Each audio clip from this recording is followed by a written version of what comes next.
Now, fair Hippolyta, our nuptial hour draws on apace. 4 happy days bring in another moon. Oh, methinks how slow this old moon wanes. 4 days will quickly steep themselves in night. 4 nights will quickly dream away the time, and then the moon, like to a silver bow new bent in heaven, shall behold the night of our solemnities. Hippolyta, I wooed thee with my sword, and I won thy love, doing thee injuries.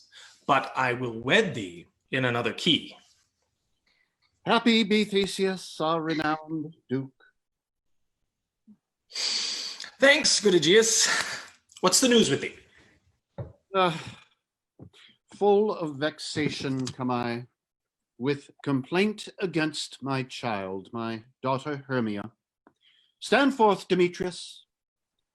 My noble lord, this man hath my consent to marry her.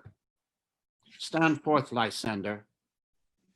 And my gracious Duke, this man hath bewitched the bosom of my child. Thou hast by moonlight at her windows sung with feigning voice verses of feigning love, and stolen the impression of her fantasy. With cunning hast thou filched my daughter's heart, turned her obedience, which is due to me, to stubborn harshness. And, my gracious Duke, be it so she will not hear before your grace consent to marry with Demetrius, I beg the ancient privilege of Athens. As she is mine, I may dispose of her, which shall be either to this gentleman or to her death, according to our law. What say you, Hermia? Demetrius is a worthy gentleman. So is Lysander. In himself he is, but in this kind, wanting your father's voice, the other must be held the worthier. I would my father looked but with my eyes. Rather, your eyes must with his judgment look. I do entreat your grace to pardon me. I know not by what power I am made bold, but I beseech your grace that I may know the worst that may befall me in this case if I refuse to wed Demetrius. Either to die the death or to abjure forever the society of men. Whether, if you yield not to your father's choice, you can endure the livery of a nun, to live a barren sister all your life, chanting faint hymns to the cold, fruitless moon. So will I grow, so live, so die, my lord. My soul consents not to give sovereignty. Take time to pause, and by the next new moon, the sealing day between my love and me, for everlasting bond of fellowship.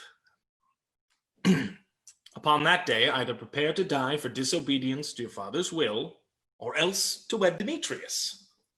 Relent, sweet Hermia, and Lysander, yield thy crazed title to my certain right.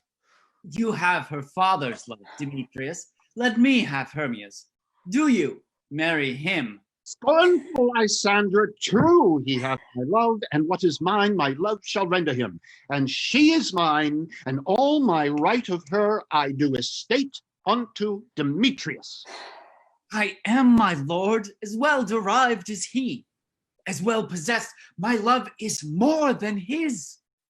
My fortunes every way is fairly ranked, and, which is more than all these boasts can be, I am beloved of beauteous Hermia.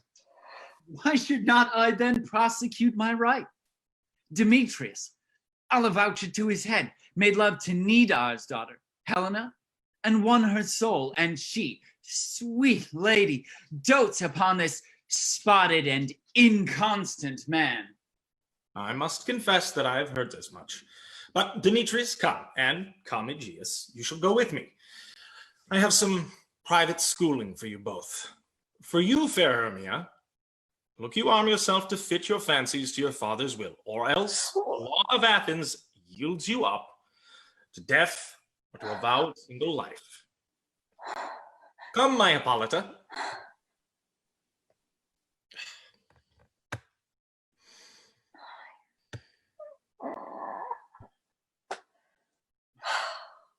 How now, my love?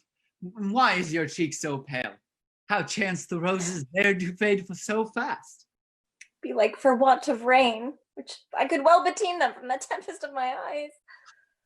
Ay me, the course of true love never did run smooth. If then true lovers have been ever crossed, it stands as an edict in destiny. Then let us teach our trial patience, because it is a customary cross. A good persuasion. Therefore, hear me, Hermia. I have a widow aunt, a dowager of great revenue, and she hath no child. From Athens is her house remote 7 leagues. There, gentle Hermia, may I marry thee. And to that place the sharp Athenian law cannot pursue us. If thou lovest me, then steal forth thy father's house tomorrow night, and in the woods a league without the town, there will I stay for thee. Oh, my good Lysander, I swear to thee, on Cupid's strongest bow, in that same place thou hast appointed me, tomorrow truly will I meet with thee. Keep promise, love. Oh, look, here comes Helena. Godspeed, fair Helena, whither away? Call you me fair? That fair again unsay. Demetrius loves your fair. Happy fair. Sickness is catching. Oh, were favor so yours would I catch, fair Hermia, ere I go. My ear should catch your voice, my eye your eye. My tongue should catch your tongue's sweet melody. Oh, teach me how you look and with what art you sway the motion of Demetrius's heart. I frown upon him, yet he loves me still. Oh, that your frowns could teach my smile such skill. I give him curses, yet he gives me love. Oh, that my prayers could such affection move. The more I hate, the more he follows me. The more I love, the more he hateth me. Oh, his folly, Helena, is no fault of mine. None but your beauty. Would that fault were mine. Well, take comfort. He no more shall see my face. Lysander and myself will fly this place. Farewell, sweet playfellow. Pray thou for us, and good luck, grant thee thy Demetrius. Keep word, Lysander. We must starve our sight from lover's food till morrow, deep midnight. I will, my Hermia. Helena, adieu. As you on him, Demetrius dote on you. Oh, how happy some or other some can be. Through Athens I am thought as fair as she, but what of that? Demetrius thinks not so, and he will not know at all but he do know. Love looks not with the eyes, but with the mind, and therefore is winged Cupid painted blind. For ere Demetrius looked on Hermia's eyne, he hailed down oaths that he was only mine. And when this hail some heat from Hermia felt, so he dissolved, and showers of oaths did melt. I will go tell him of fair Hermia's flight, then to the woods will he tomorrow night pursue her. And for this intelligence, if I have thanks, it is a dear expense. But here in me nigh to enrich my pain, to have his sight thither and back again.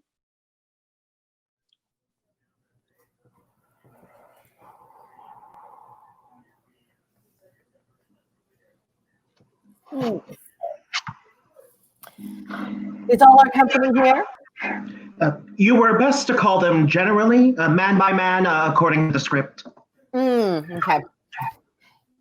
In the link, in the chat is the link of every man's name which is thought fit throughout all of Athens to play in our interlude before the Duke and Duchess on his wedding day at night. First, good Peter Quince, say what the play treats on, then read the names of the actors and so grow to a point.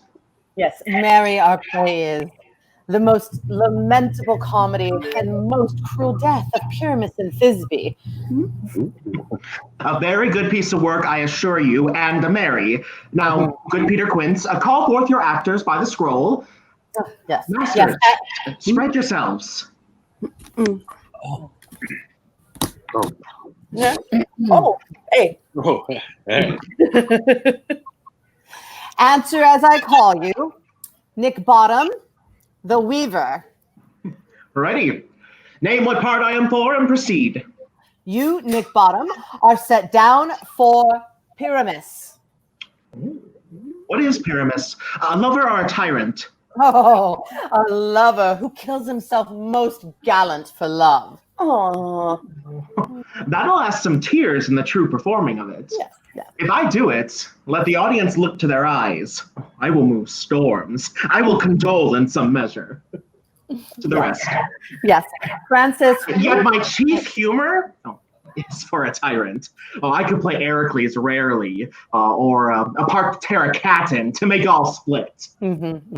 So Francis. The raging rocks and shivering shocks shall break the locks of prison gates.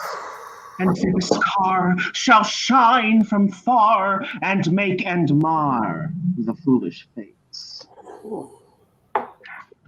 That was lofty.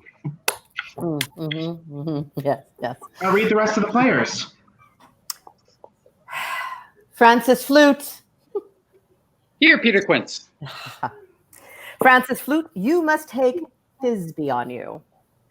Oh, what is Thisbe? A wandering knight? Oh, no, it is the lady that Pyramus must love. Guys, come on. Pray, Faith, let me be not a woman. I have a beard coming.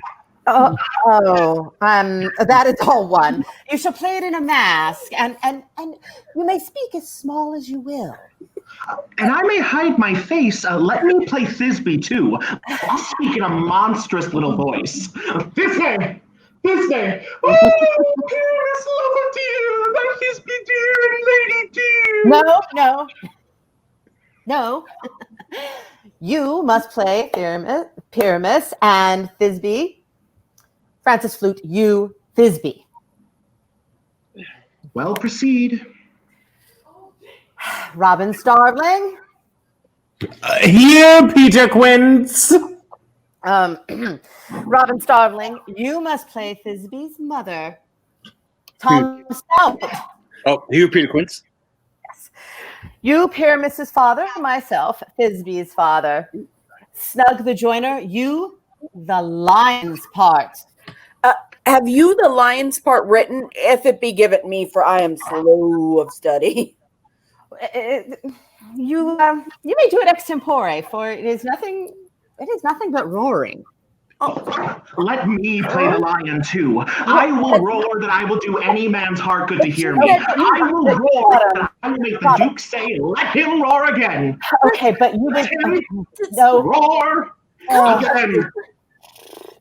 And you should do it too terribly. You would fright the Duchess and the ladies, that they would shriek, and well, that were enough to hang us all. But I will aggravate my voice so that I will roar you as gently as any sucking dove. I will roar you and twere a nightingale. You can play no part but Pyramus.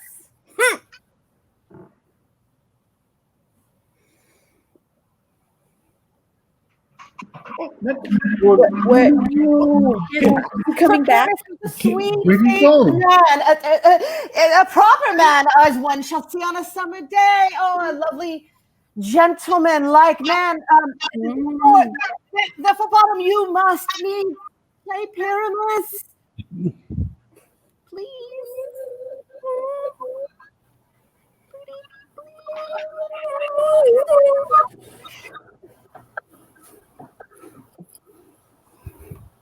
Well, I will undertake it. Oh, why, what you will. I will discharge in either your straw color beard, your orange tawny beard, your purple ingrain beard, or your French crown color beard, your perfect yellow. Some of your French crowns have no hair at all, and then you're going to be playing it barefaced. Am I right?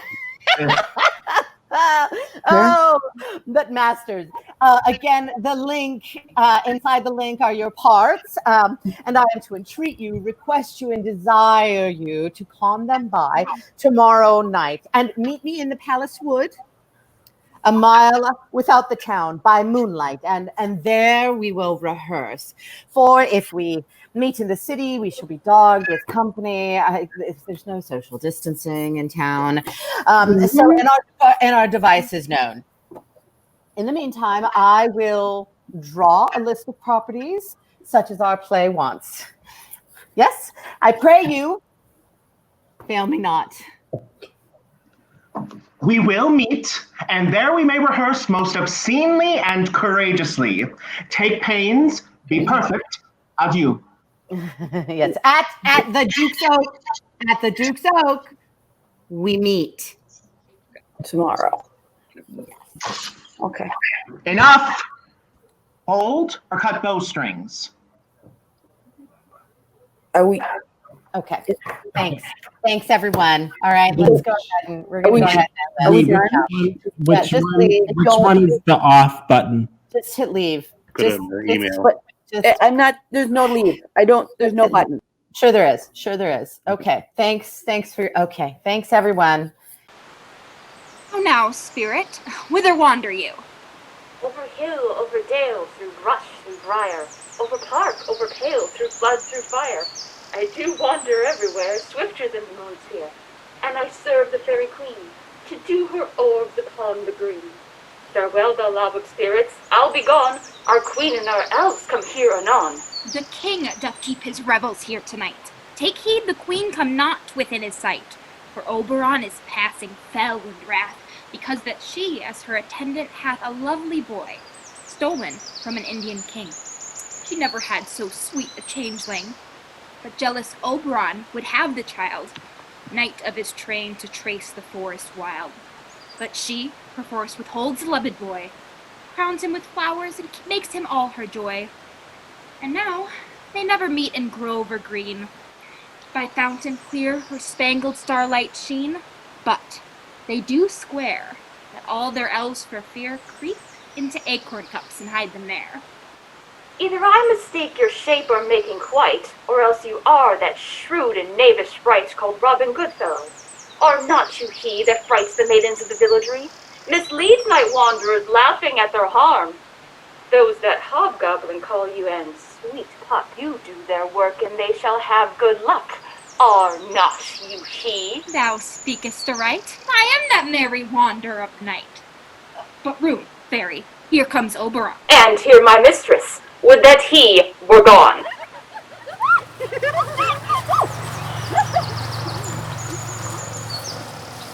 You met by moonlight, proud Titania. What jealous Oberon! Fairy, give hence! I have forsworn his bed and company. Tarry, rash wanton, am not I thy lord? Then I must be thy lady. Why art thou here? The bouncing Amazon, your mistress, and your warrior love, to Theseus must be wedded. And you come to give their bed joy and prosperity. How canst thou thus for shame, Titania, glance at my credit with Hippolyta, knowing I know thy love for Theseus? These are the forgeries of jealousy, and never, since the middle summer spring, met we on hill, in dale, forest, or mead, to dance our ringlets to the whistling wind. But with thy brawls, thou hast disturbed our sport, and through this distemperature we see the seasons alter. The spring, the summer, the trailing autumn, angry winter, change their wanton liveries, and the mazed world, by their increase now knows not which is which. And this same progeny of evils comes from our debate, from our dissension.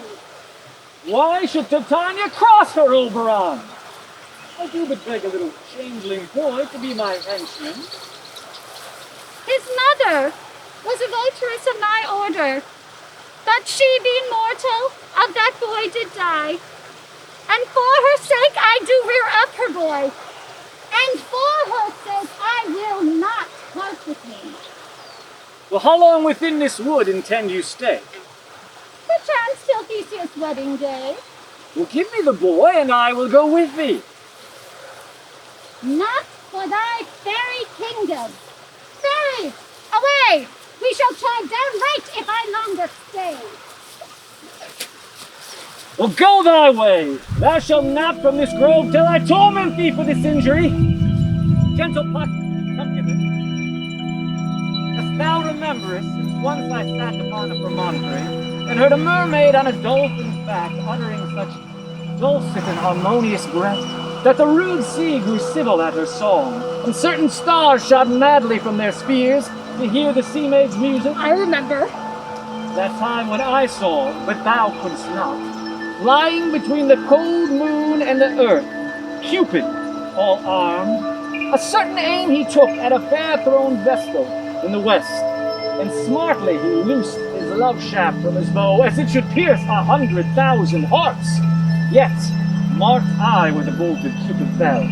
It fell upon a little western flower, before milk white, now purple with love's wound. The maidens call it love in idleness. Fetch me that flower, the herb I showed thee once.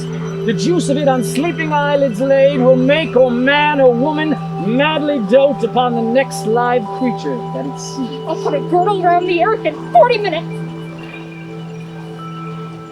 Having once this juice, I'll watch Titania when she is asleep.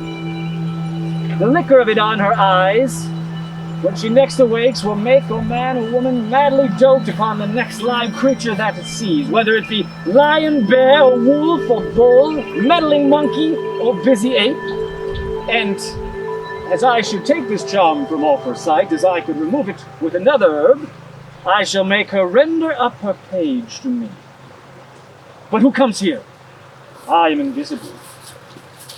I love thee not, therefore pursue me not. Where is Lysander and fair Hermia? The one I'll slay, the other slayeth me. Thou told me they were stolen unto this wood. Hence, get thee gone and follow me no more. You draw me, you hard-hearted adamant, but yet you draw not iron, for my heart is true as steel. Leave me your power to draw, and I shall have no reason to follow you. Do I entice you? Do I speak ill fair? Or rather do I not in plainest truth tell you that I do not know, I cannot love you? Even for that do I love you the more. I am your spaniel, and the more you beat me, Demetrius, I will fawn on you.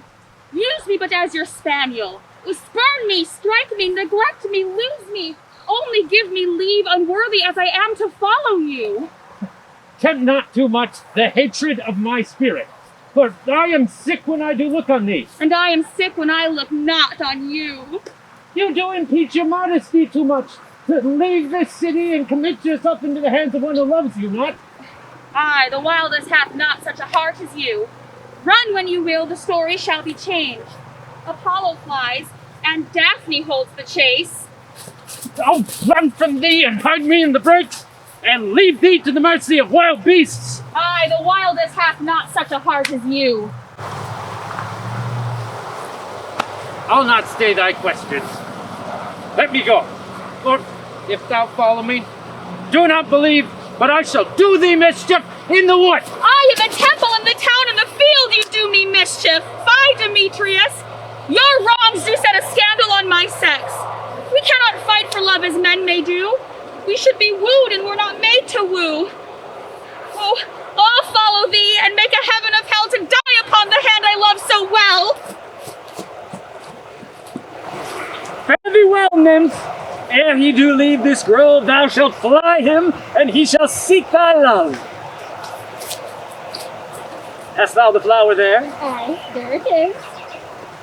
I know a place where the nodding violet grows, where ox slips and the nodding violet blows. There sleeps Titania sometimes of the night, lulled in these flowers with dances and delight. I'll streak this with her eyes and make her full of hateful fantasies. Take thou some of it, and through this grove, a sweet Athenian lady is in love with a disdainful youth.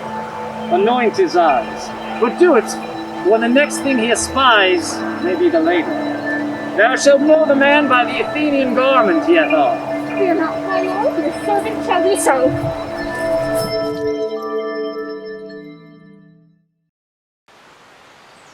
Now a roundel and a fairy song. Then to your offices, and let me rest.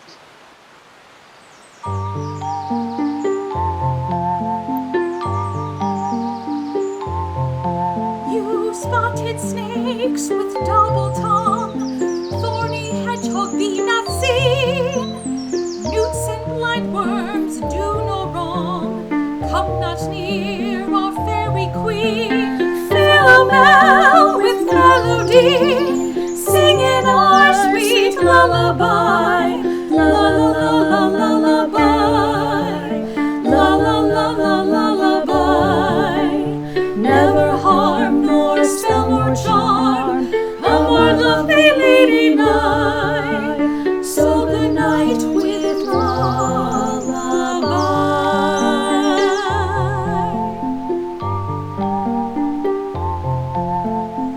Weaving spiders come not here, hence you long leg spinners hence. Beetles black approach not near, worm nor snail do no offense. Philomel with melody, singing our sweet lullaby. La la la la lullaby, la la la la lullaby. Never harm nor spell nor charm, come our lovely lady nigh. So good night with lullaby.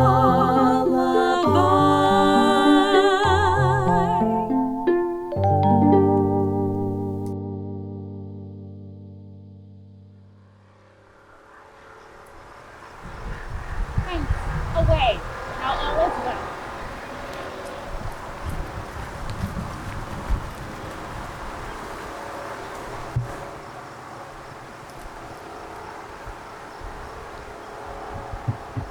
In thy eye that shall appear, when thou wakest, it is thy dear. Wake when some vile thing is near.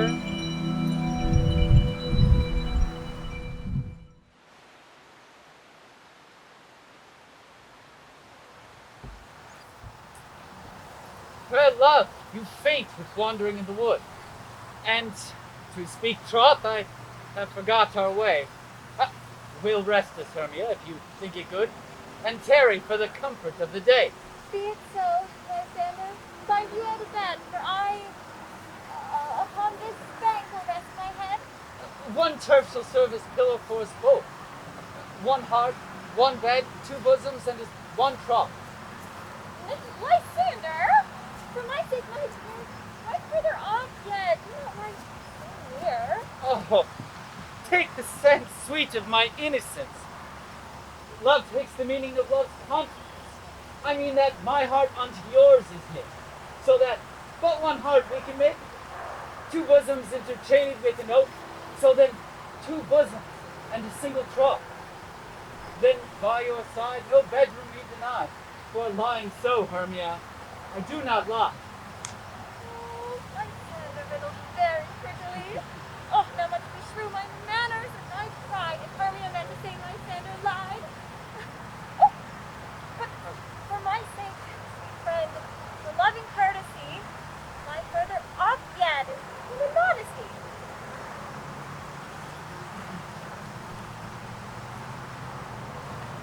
So far be distant, and good night, sweet friend. Thy love ne'er alter, till thy sweet life end. Here is my bed. Sleep give thee all his rest. And half that wish, the wish her thighs be pressed.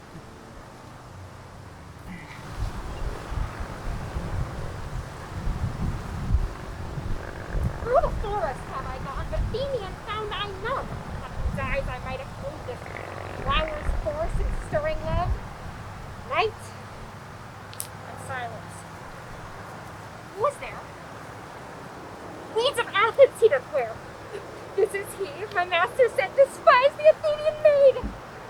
Oh, and hear the maiden, sleeping sound on the dank and dirty ground. Pretty soul. He durst not lie near this lack love, this kill courtesy. Charm. Upon thy eyes I pray, all the power of this conduct I pray. When thou wakest, let love forbid, sleep his seats on thy eyelid. So awake when I am gone, for now I must to Oberon.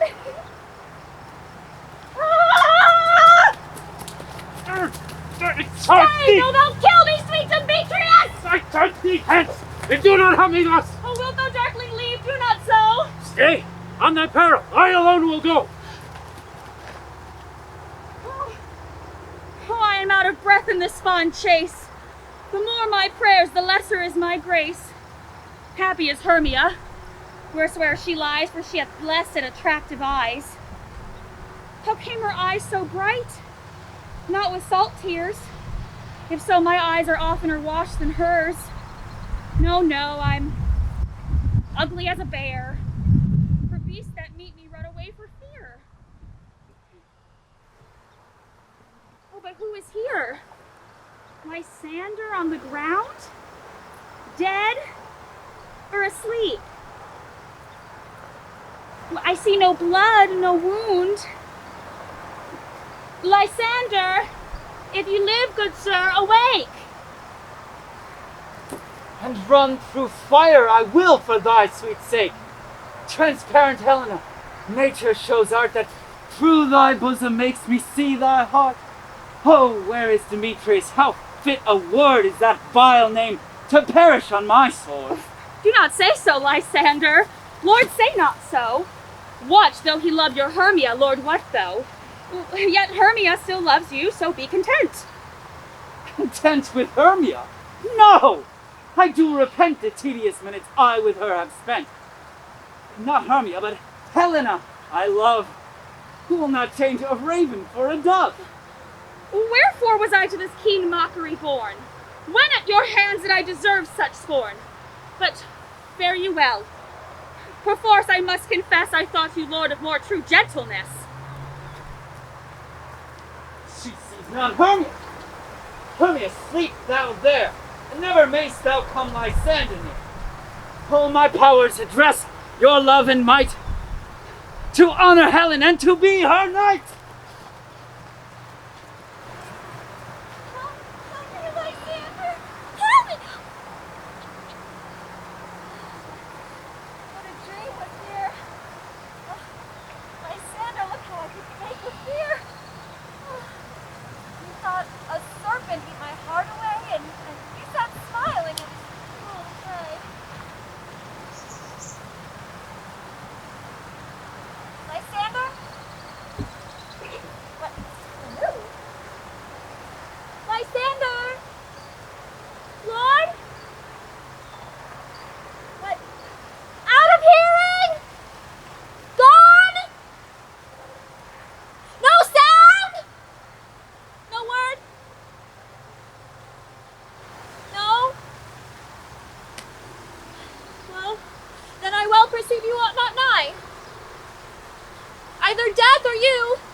Are we all met? What a marvelous convenient place for our rehearsal! Peter Quince? What sayest thou, Bully Bottom? There are things in this comedy of Pyramus and Thisbe that will never please. First, Pyramus must draw a sword to kill himself, which the ladies cannot abide. How answer you that? Well, I believe we must leave the killing out when all is done. Not a whit. I have a device to make all well. Write me a prologue, and let the prologue seem to say that we will do no harm with our swords, and that Pyramus is not killed indeed. And, for the more better assurance, tell them that I, Pyramus, am not Pyramus, but Bottom the Weaver. This will put them out of fear. Oh, I fear it, I promise you. Well, we shall have such a prologue. Will the ladies not be afeard of the lion? I'll fear it, I promise you. Masters, you ought to consider with yourselves. To bring in, God shield us, a lion among ladies is a most dreadful thing. For there is not a more fearful wild fowl than your lion living, and we ought to look to it. Then another prologue should say that he's not a lion. Nay. You must name his name, and half his face must be seen through the lion's neck, and he himself must speak through, saying thus or to the same effect. Ladies, or fair ladies, I would wish you, or I would request you, or I would entreat you, not to fear, not to tremble. My life for yours. If you think I come hither as a lion, it were a pity of my life. No, I am no such thing. I am a man, as other men are. And there indeed let him name his name, and tell them plainly he is Snug the Joiner. Huh? It shall be so. But there are two hard things. First, we must bring moonlight into the chamber, for, as you know, Pyramus and Thisbe meet by moonlight. Oh, does the moon shine the night we got through our play? Oh. A calendar. A calendar? Look in the almanac. Find out moonshine. Find out moonshine. Siri, doth the moon shine that night? Yes, it does shine that night. Why, then you may leave a casement of the great chamber window where we play open, and the moon may shine in at the casement. Aye, or else we could have one come in with a lanthorn and a bush of thorn, saying that he comes to presenteth the person of moonshine. But then another thing. We must have a wall in the great chamber, for Pyramus and Thisbe, so says the story, did talk through the chink of a wall. Some man or other must present wall, and let him have some plaster or rough cast about him to signify wall. And let him hold his fingers thus, and through that cranny shall Pyramus and Thisbe whisper. Yes. Well, if that is it, then all is well. Come, sit down. Rehearse your parts.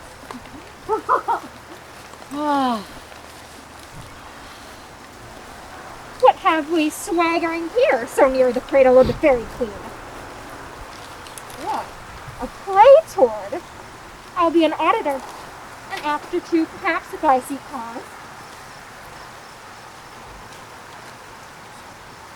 Pyramus, speak.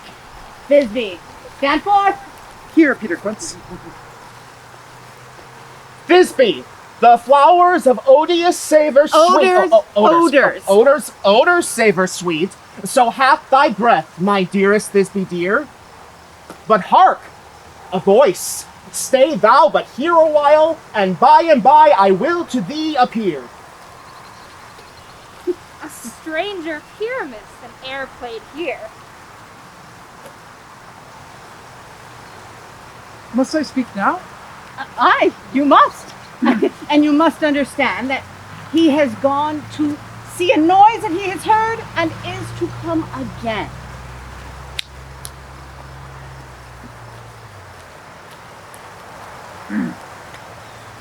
Oh, most radiant Pyramus! As truest horse that yet may never tire. I'll meet thee, Pyramus, at Ninny's tomb! Ninus's tomb! Oh, well, you must not say that part yet! You answer that to Pyramus! You say all your part at once, cue them all! Oh! Pyramus, enter! Your cue is past! It is never tire!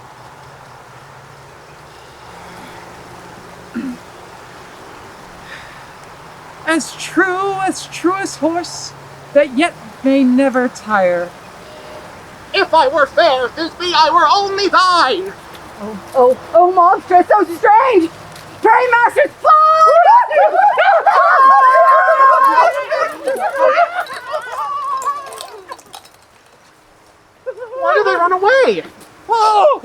knavery of them to make me afeard.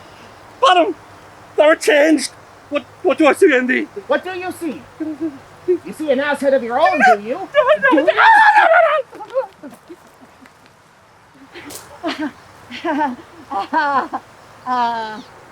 Bless thee, Bottom. Bless thee.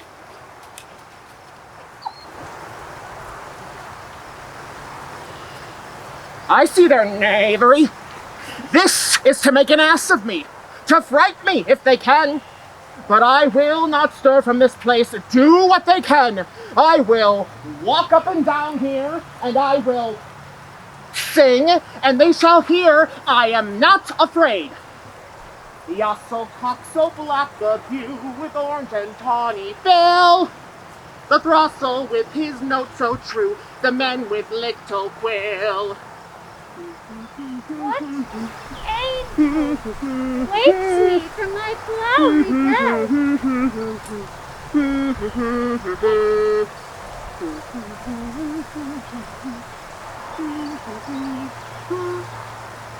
I pray thee, gentle mortal, sing again. Mine ear is much enamored of thy note. So too is mine eye enthralled to thy shape.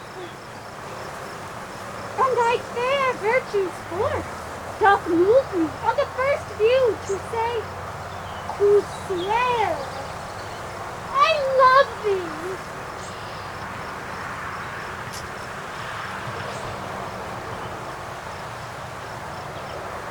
Methinks, mistress, you should have little reason for that. But to say the truth, reason and love carry little company together nowadays. The more the pity that some honest neighbors will not make them friends. Thou art as wise as thou art beautiful. Not so neither. But if I had wit enough to get out of this wood, I'd have enough to serve mine own turn. Out of this wood do not desire to go. Thou shalt remain here, whether thou wilt or no. I am a spirit of no common rate, and the summer still doth tend upon my state. Therefore, go with me, I do love thee, and I shall give thee fairies to attend on thee. They shall fetch thee jewels from the deep, and sing while thou on pressed flowers dost sleep.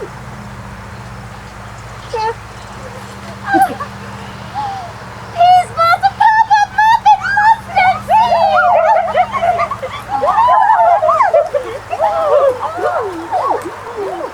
Where shall we go? Be kind and courteous to this gentleman.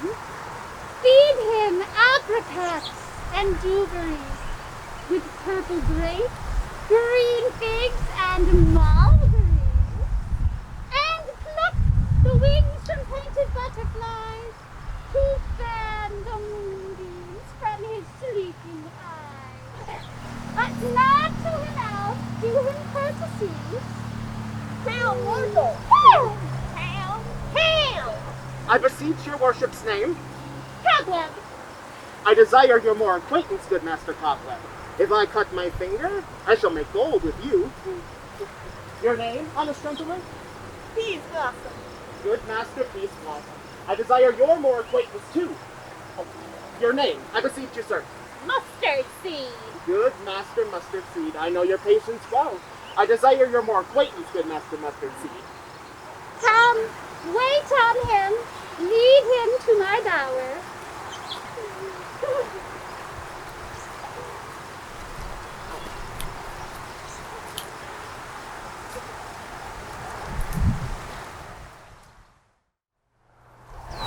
How now, mad spirit?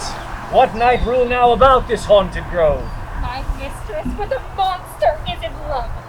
Here proposed at consecrated bower where she was in her dull and sleeping hour.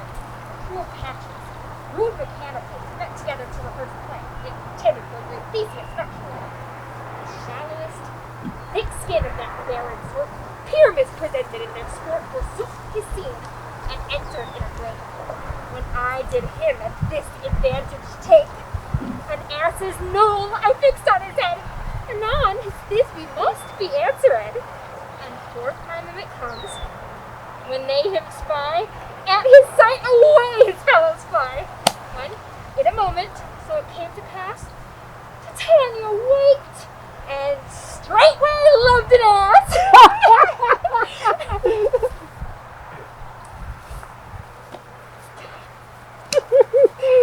Oh, this turns out better than I could devise! But tell me, hast thou yet latched the Athenian's eyes with the love juice as I bid thee do? I took him sleeping. That is finished too. And the Athenian woman by his side, that when she waked, of course she must be eyed. Stand back. This is the same Athenian. This is the woman, but not this the man. Oh, why rebuke you him that loves you so? Thy breath so bitter on your bitter foe. Now I but chide thee, but I should use thee worse, for thou here hast given me cause to curse. If thou hast slain Lysander in his sleep, then being all over shoes in blood, plunge in the deep and kill me too. So should the murderer look, and so should I, pierced through the heart with your stern cruelty. What's this to my Lysander? Where is he?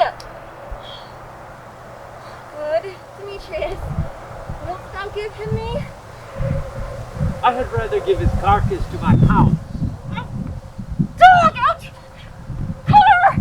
Ah! Thou drivest me past the bounds of maiden's patience! Hast thou slain him then?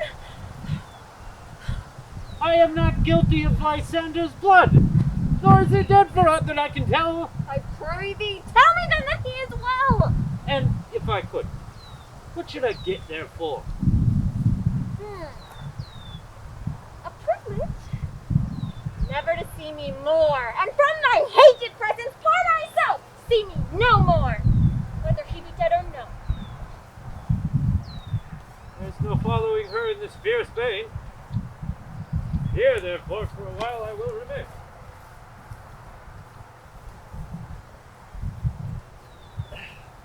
What hast thou done?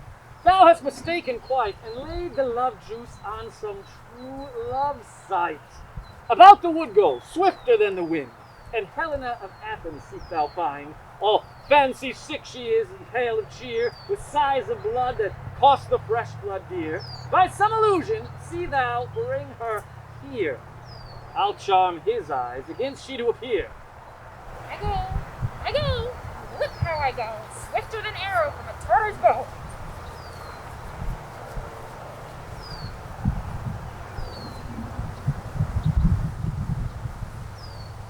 Flower of this purple dye, sink in the apple of his eye. If his love he doth espy, let her shine as gloriously as the Venus in the sky. When he waketh, if she be by, beg of her for remedy. Captain of our fairy band, Helena is here at hand, and the youth is took by me, pleading for his lover's fee. Shall we therefore pageancy? Lord, what fools these mortals be! Stand aside. The noise they make will cause Demetrius to awake. Then will two at once were one. That must needs be sport alone. And those things do best please me that fall preposterously.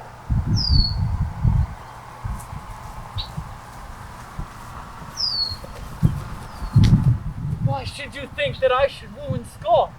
Scorn and derision never come in tears. Look, when I vow, I weep, and vows so born in their nativity all truth appears. How can these things in me seem scorn to you, bearing the badge of faith to prove them true? You do advance her cunning more and more. These vows are Hermia's. Will you give her o'er? Demetrius loves her, and he loves not you. Oh, Helena, goddess, nymph, perfect divine, to what my love shall I compare thy eyne? Oh, crystal is muddy. Oh, how ripe in show thy lips, those kissing cherries, tempting grow. Oh, let me kiss this princess of pure white, the seal of bliss. Oh, spite! Oh, hell! I see you all are bent to set against me for your merriment.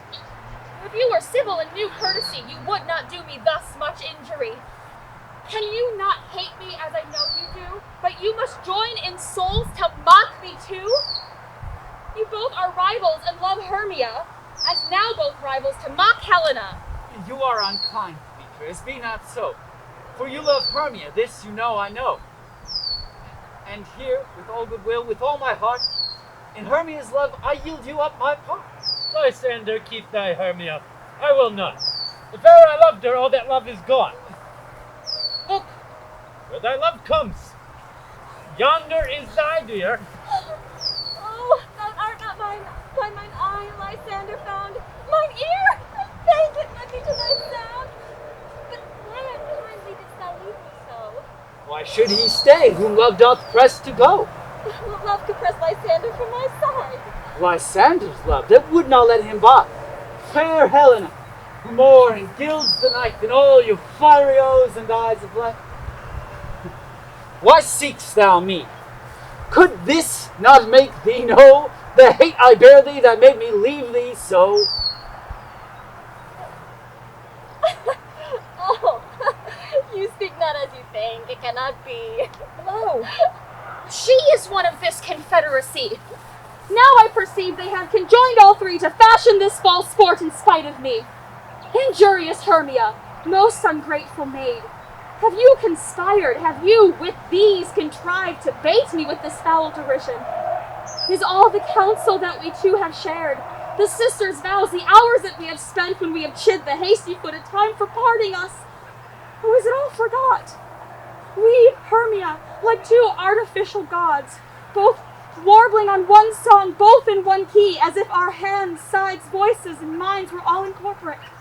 And so we grow together like to a double cherry seeming parted, two lovely berries molded on one stem. So, two seeming bodies, but one heart. And will you rent our ancient love asunder to join with men in scorning your poor friend? It is not friendly, 'tis not maidenly. Our sex as well as I may chide you for it, though I alone do feel the injury. I am amazed at your passionate words. I scorn you not. It seems rather you scorn me. Did you not set Lysander as in scorn to follow me and praise my eyes and face? And made your other love Demetrius, who even but now did spurn me with his foot, call me goddess, nymph, divine and rare, precious, celestial. Wherefore says he this to her he hates? And wherefore doth Lysander deny your love, so rich within his soul, and tender me forsooth affection, but by your setting on, by your consent? I understand not what you mean by this. I do persevere counterfeit sad looks, make mouths upon me when I turn my back. If you had any pity, grace, or manners, you would not make me such an argument. Stay, gentle Helena! Hear my excuse, my life, my love, my soul! Fair Helen! Oh, excellent! We do not scorn her so. Helen, I love thee. I say I love thee more than he can do. If thou say so, then withdraw and prove it too. Quick, come! Lysander! Oh, where to tend all this? Hang off, thou cat, thou burr! Oh, why are you grown so rude? What change is this? Sweet love!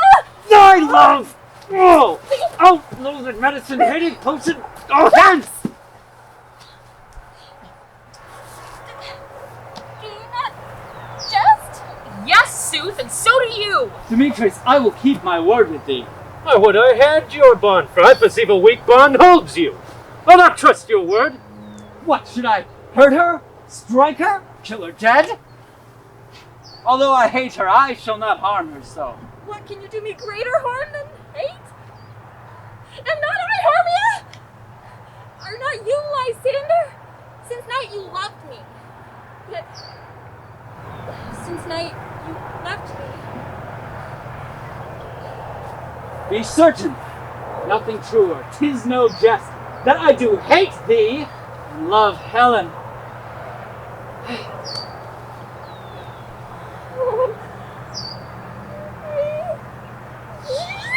Juggler, you! Canker blossom, you thief of love! What have you come by night and stolen my love's heart from him? Have you no modesty, no maiden shame. Fie, you! Counterfeit, you! Puppet, you! Puppet? Why so? Aye, that way goes the game. Oh, now I perceive. I had made compare between our statures.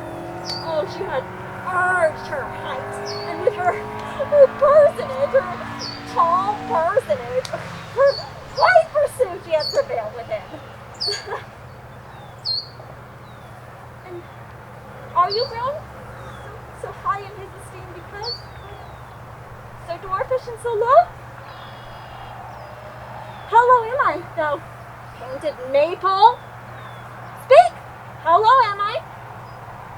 I am not yet so low. Can reach her to the eyes! Oh, I pray, though you mock me, gentlemen, let her not strike me. You perhaps may think because she is something lower than myself that I can match her. Lower? Hark! Again! Oh! Good Hermia, I never more did wrong you, did ever keep your counsel. Save that, in love unto Demetrius, I told him of your stealth unto this wood. He followed you, for love I followed him.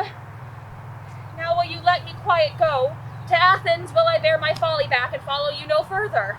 I get you gone. Who is that hinders you? A foolish heart that I leave here behind. What, with Lysander? With Demetrius! Be not afraid, Helena. She shall not harm thee. No, sir, she shall not, though you take her part. Oh, when she is angry, she is keen and shrewd. She was a vixen when she went to school, and though she be but little, she is fierce. Little? Again? Nothing but below and little? Why must you suffer upon me thus? Let me come to her.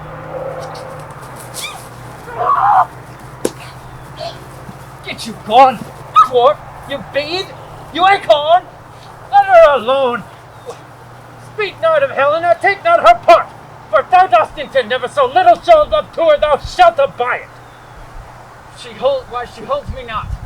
Now, if thou darest to try whose right of thine or mine is most in Helena, I'll follow. You, mistress! All this coil is long of you. They go not back. I will not trust you, I, nor longer stay in your cursed company. Your hands and mine are quicker for a fray. My legs are longer, though, to run away. Oh! I am amazed! And... know not what to say.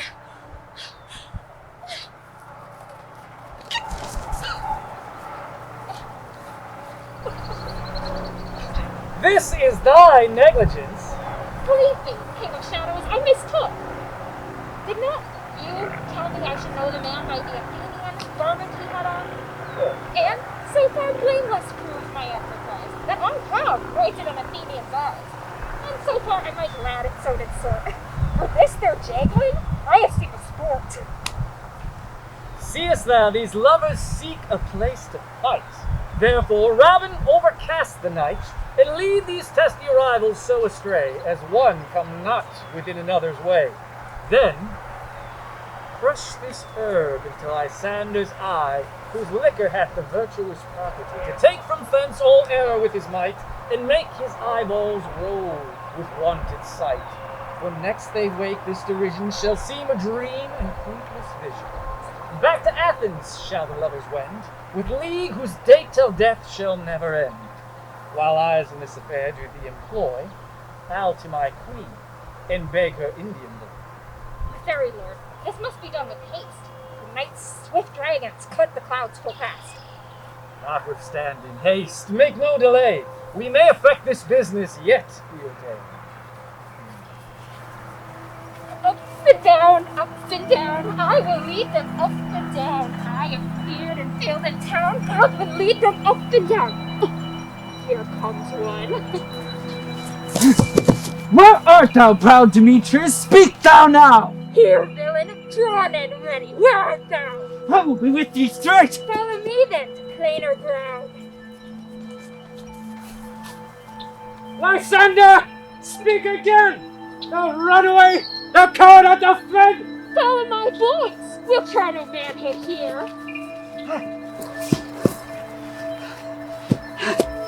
The villain is much lighter heeled than I. Faster did I follow, but faster did he fly. That fallen am I in our dark, uneven way.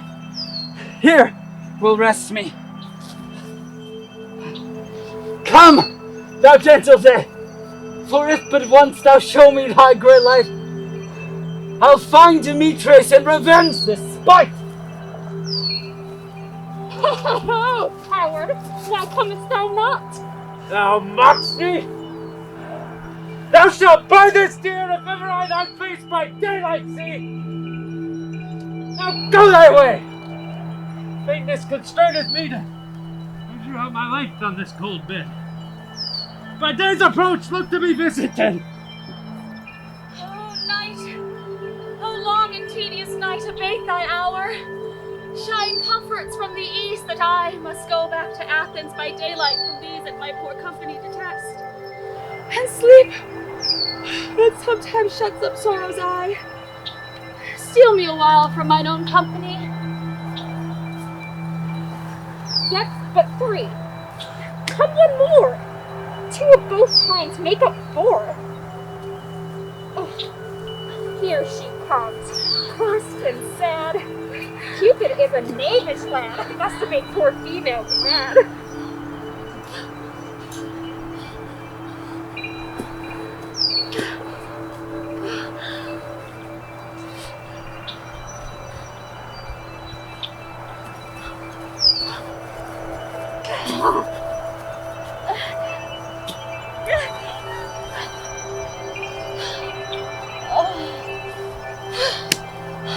Never so weary. Oh, never so unwell! Bedevilled with the dew and torn with briars. I can no further crawl, no further go. My legs can keep no pace with my desires. Here will I lay me till the break of day. Heaven, shield Lysander, thinking of Faye. On the ground, sleep sound. I'll apply to your eye, gentle lover, remedy. When thou wakest, but thou takest delight in the sight of thy former lady's eye. And the country proverb known, that every man should take his own, in his waking shall be shown. Doubt shall have jail, naught shall go ill, the man shall have his mare again, and all will be well.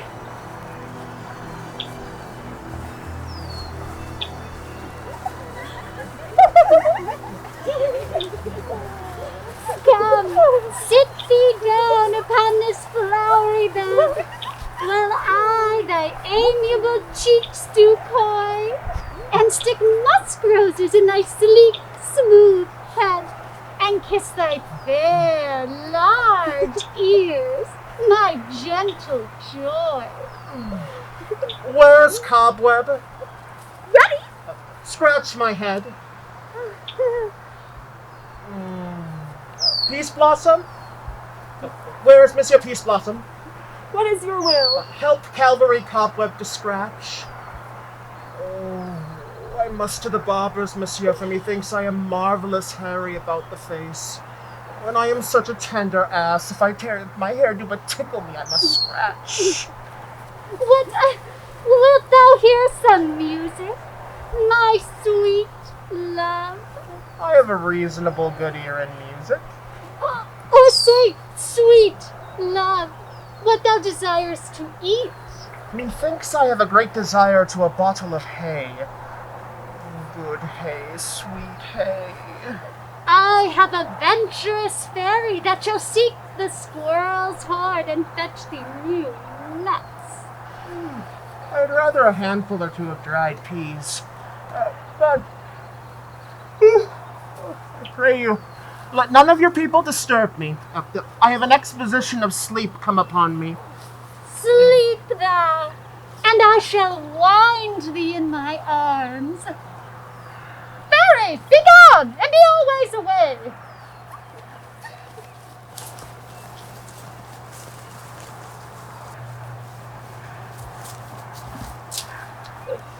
Welcome, good Robin. Seest thou this sweet sight? Her dotage now I do begin to pity. When I had and my patience taunted her, and she in mild terms did beg for patience, I then did ask of her changeling child, which straight she gave me, and a fairy sent to bear him to my bower in fairyland. And now I have the boy, I will remove this hateful imperfection of her eyes. And, gentle Puck, take this transformed scalp from off the head of this Athenian swain, that he, waking when the others do, may all to Athens back again repair, and think no more of tonight's accidents than the fierce vexation of a dream. First, I will release the fairy queen.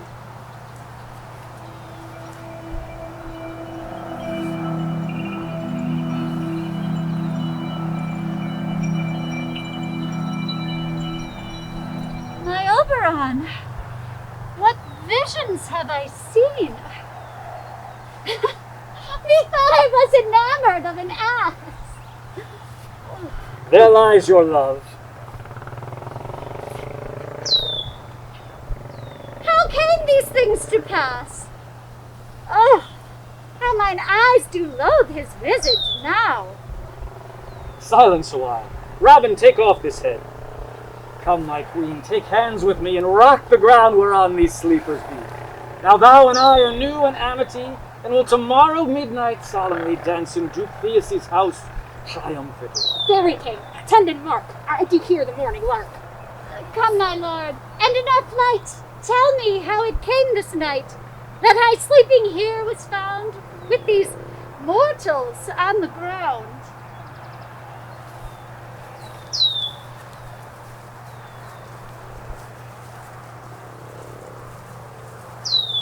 For now our observation is performed. My love shall hear the music of my hounds. We will, fair queen, up to the mountain's top, and mark the musical confusion of sounds, and echo in conjunction. I was with Hercules and Cadmus once, when in a wood of Crete they bayed the bear with hounds of Sparta. Never have I heard such sweet baying. Oh, for besides, the groves, the sky, the fountains, all regions seemed as one mutual cry. Never have I heard such musical discord, such sweet thunder. What song? What nymphs are these? My lord, this is my daughter, here asleep. And this is Lysander. And this Demetrius is. And this Helena, old Nida's Helena. I wonder if they're being here together. No doubt they rose up early to observe the rite of May, and then hearing our intent, came here and grace our solemnity. But, speak, Aegeus, is not this day that Hermia should give you an answer? It is. Good morrow, friends! St. Valentine's is past. I wonder these woodbirds be but a couple now. I bid you all stand, please. Now, I know you two are rival enemies. How comes this gentle concord in the world that hatred is so far removed from jealousy that sleep by hate and fear no enmity? My lord, I shall reply amazingly. Half asleep, half waking, but as yet, I swear, I cannot truly say how I came here. But, as I think, for truly would I speak, I do bethink me, so it is, I came hither with Hermia. Our intent was to be gone from Athens, without the peril. Enough! Enough! My lord, you have enough. I beg the law upon his head.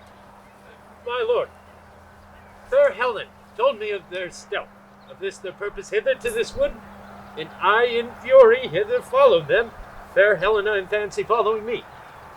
But, my good lord, I know not by what power, but by some power it is, my love for Hermia, melted as the snow, and all the faith, the virtue of my heart, the object and the pleasure of mine eye is only Helena.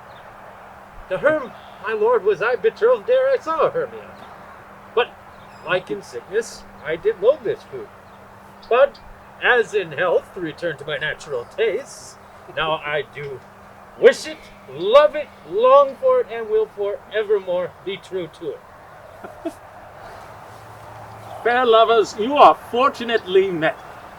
Of this discourse we more will hear enough. These couples shall eternally be knits. Away with us to Athens, 3 and 3. We'll hold a feast in great solemnity. Come, Hippolyta.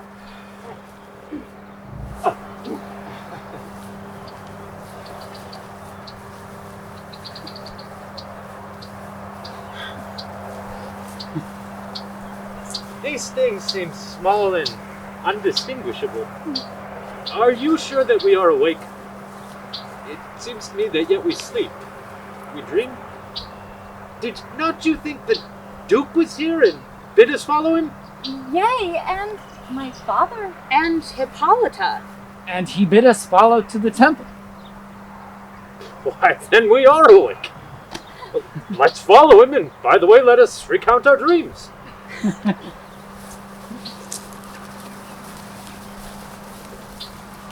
No, Peter Quince, no. When my cue comes, call me and I will answer. My next is most fair Pyramus. Hey ho! Peter Quince? Flute? Snout? Armling? Huh. Oh, God's my life. The stolen Henson left me asleep. I have had a most rare vision. I have had a dream past the wit of man to say what dream it was. Man is but an ass, if he go about to expound this dream. Methought I was. Oh, methought I had. But man is but a patched fool, if he will offer to say what methought I had. The eye of man hath not heard, the ear of man hath not seen. Man's hand is not able to taste, his tongue to conceive, nor his heart to report what my dream was. I shall get Peter Quince to write a ballad of this dream. It shall be called Bottom's Dream, because it hath no bottom, and I will sing it in the latter end of a play before the Duke. Peradventure, to make it the more gracious, I'll sing it at her death.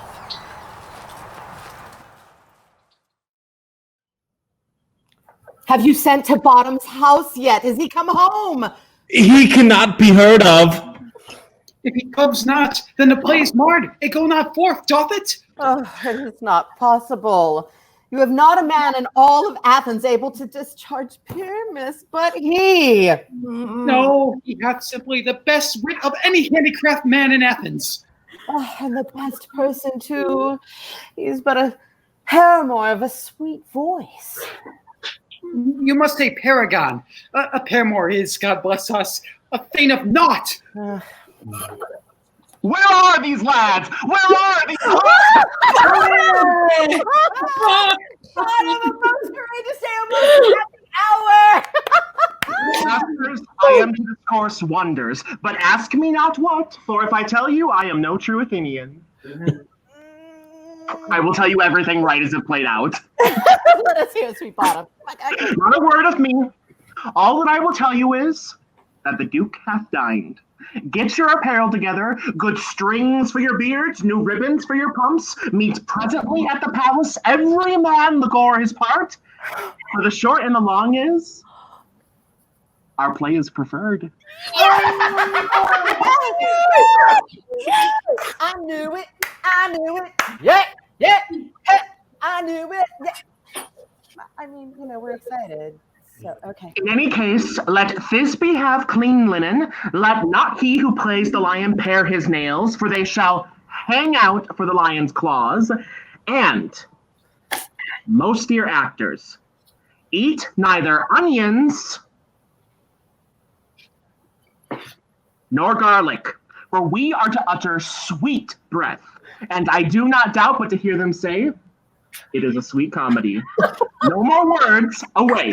Go. Away. Okay. Great. Okay. Oh, this is great. Okay. Okay. We gotta turn this off. I'm so excited. I'm so see you guys soon. Okay, let's Did turn we this- do it?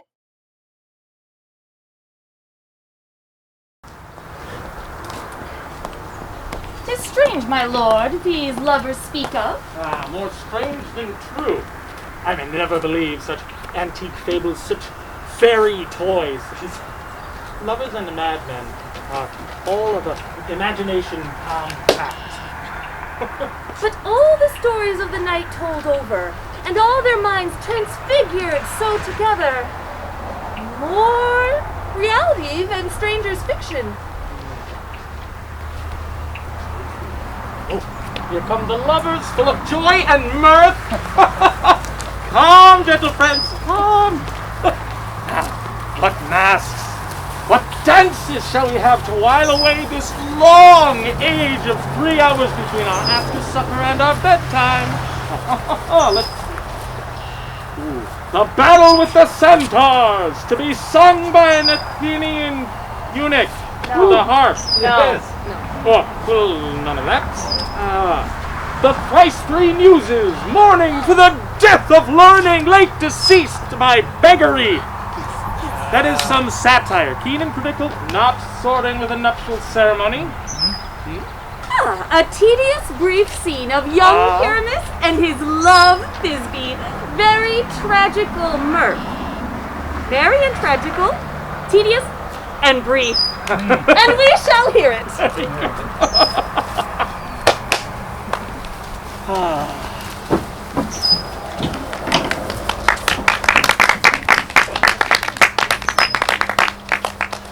If we offend, it is our goodwill that you should think we come not to offend, but with goodwill to share our simple skill. For that is the true beginning of our end. Gentles, perchance you wonder of this show, but wonder on till truth make all things plain. This man is Pyramus, if you should know. This beauteous lady, Thisbe, is certain. This man, with lime and rough cast, doth present wall, that vile wall that did these lovers sunder. At the which, let no man wonder, and through wall's chink, poor souls, are they content to whisper.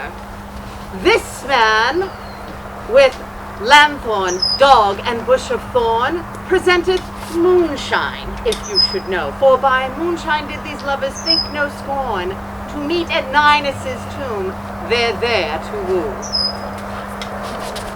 This grisly beast, which lion hight by name, the trusty Thisbe did come upon at night, and she did startle and then affright. As she fled, her mantle she did fall, and lion with vile bloody mouth did stain.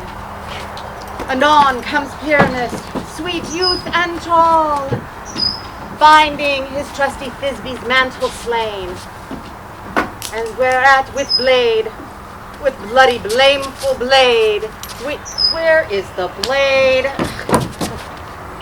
Whereat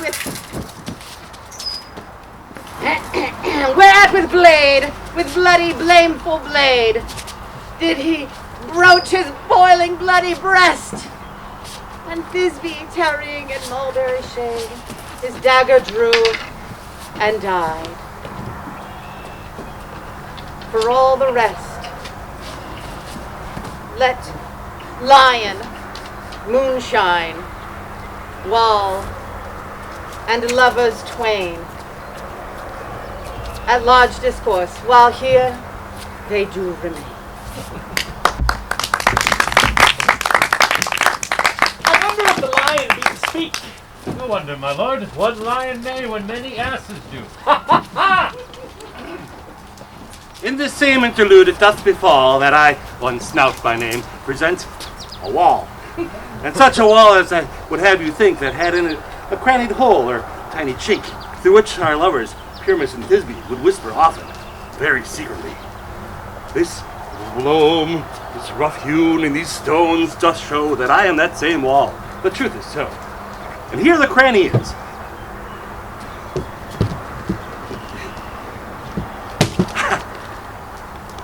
Here the cranny is. Right. And sinister, through which our fearful lovers are to whisper. It is the wittiest partition that ever I heard this towards, my lord. Oh, grim look at night. Oh, night with hue so black. Oh, night, whichever art when day is not. Oh, night, alack, alack, alack. I fear my Thisbe's promise is forgot. And thou, oh wall, oh sweet and lovely wall, that stands between her father's ground and mine, thou wall, oh wall, oh sweet and lovely wall, show me thy chink to blink through with mine eye.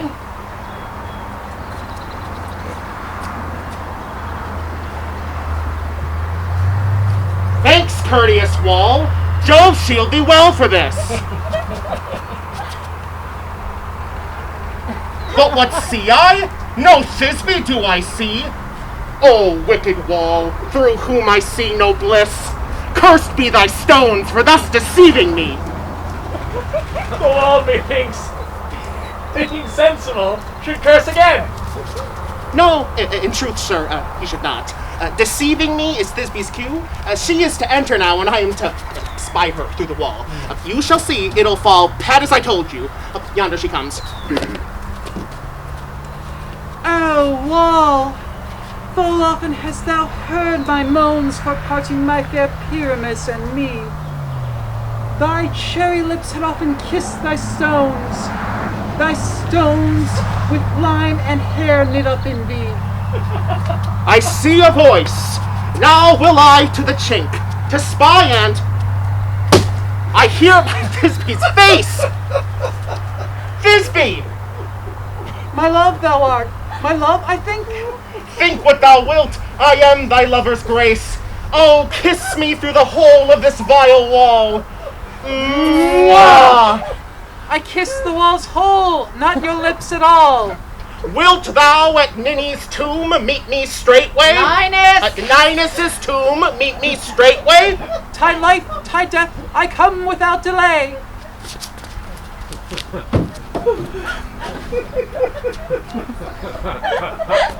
And thus I, wall, my part discharged so, and being done, away wall doth go.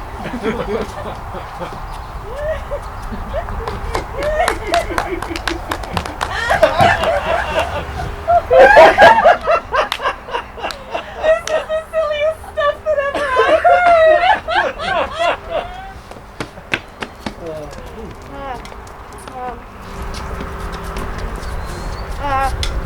You, ladies, you, whose gentle hearts do fear the smallest monstrous mouse that creeps on floor, may now perchance both quake and tremble here, when lion rough with wildest rage doth roar! But know that I, once snug the joiner, am a lion fell, nor else no lion's den.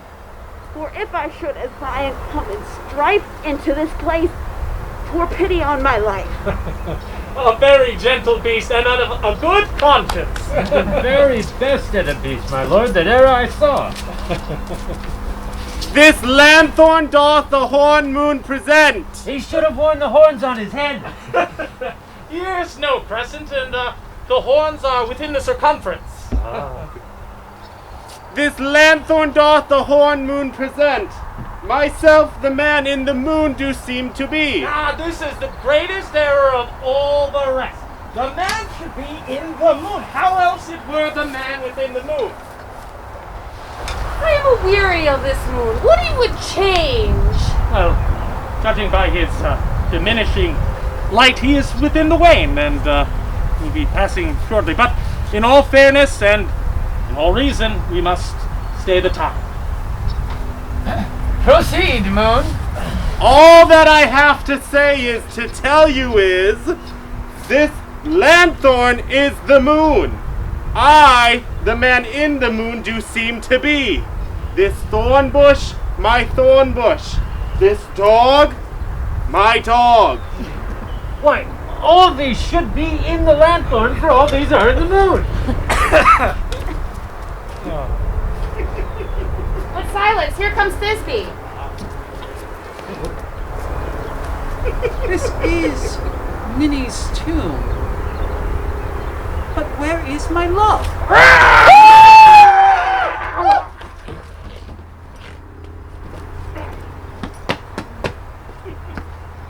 Well run, Lion, and well run, Thisbe. Well shown, Moon. Truly the moon shines with good grace. Good job, Moon. Sweet moon, I thank thee for thy sunny beams. I thank thee, moon, for shining now so bright. For by thy gracious golden glittering gleams, I trust to take of truest Thisbe sight. But stay, O spite, but mark, poor knight, what dreadful dole is here? Eyes, do you see? How can it be? O dainty duck, O dear, thy mantle good. What? Oh, stained with blood. Oh, approach, ye furies fell.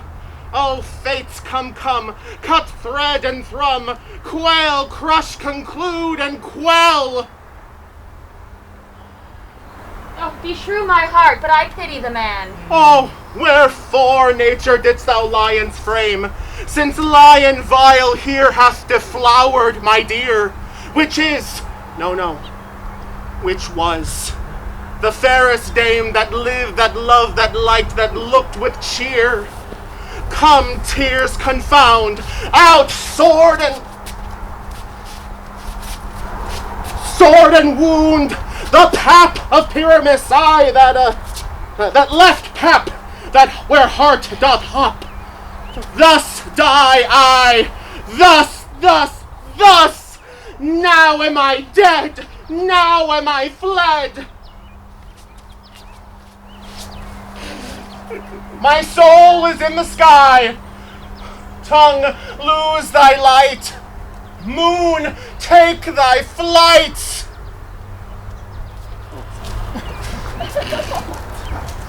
Now, die, die, die, die, die. With the help of a surgeon, he may yet recover and prove an ass. How chance moonshine is gone before Thisbe comes back and finds her lover. She'll find him by starlight. Here she comes. Her passion ends the play. Methinks she should not use a long one for such a Pyramus. I hope she will be brief. Asleep, my love? What, dead, my dove? Oh, Pyramus, arise! Speak! Quite dumb? Dead? A tomb must cover these sweet eyes. My lips, this cherry nose, these yellow cowslip cheeks are gone. Lovers make moan. His eyes were as green as leeks. Oh, sisters three, come to me with hands as pale as milk. Lay them in gore, since you have shorn with shears his thread of silk. Come, trusty sword. Tongue, not a word. Come, blade, my breast imbrued. And farewell, friends.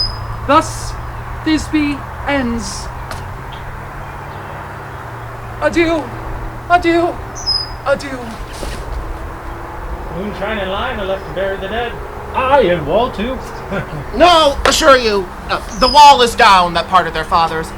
Will it please you to see the epilogue? Oh, no epilogue. Please, no epilogue needed. Laura, your play needs no excuse. Never excuse, for when the players are all dead, there needs none to be blamed.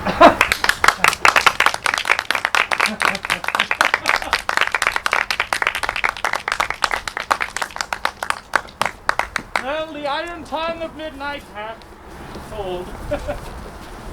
Lovers to bed! Palpable gross play hath well beguiled the fall of night. Two friends to bed. A fortnight hold we this solemnity. Nightly revels and new jollity.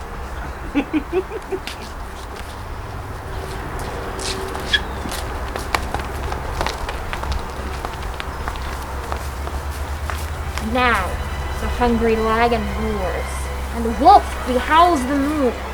Now it is the time of night, and we fairies that do run in the presence of the sun, following darkness like a dream, now our frolic. Not a mouse shall disturb this hallowed house. I am sent with broom before to sweep the dust behind the door. Now until the break of day, through this house each fairy stray, and to the best bride bed will we, which by us will blessed be. And the issue there create ever shall be fortunate. Now shall all the couples three ever true and loving be, and with this field do consecrate every fairy take his gate, and each several chamber bless through this palace with sweet peace, and the owner of it blessed ever shall in safety rest. Trip away, make no stay, meet me all by break of day.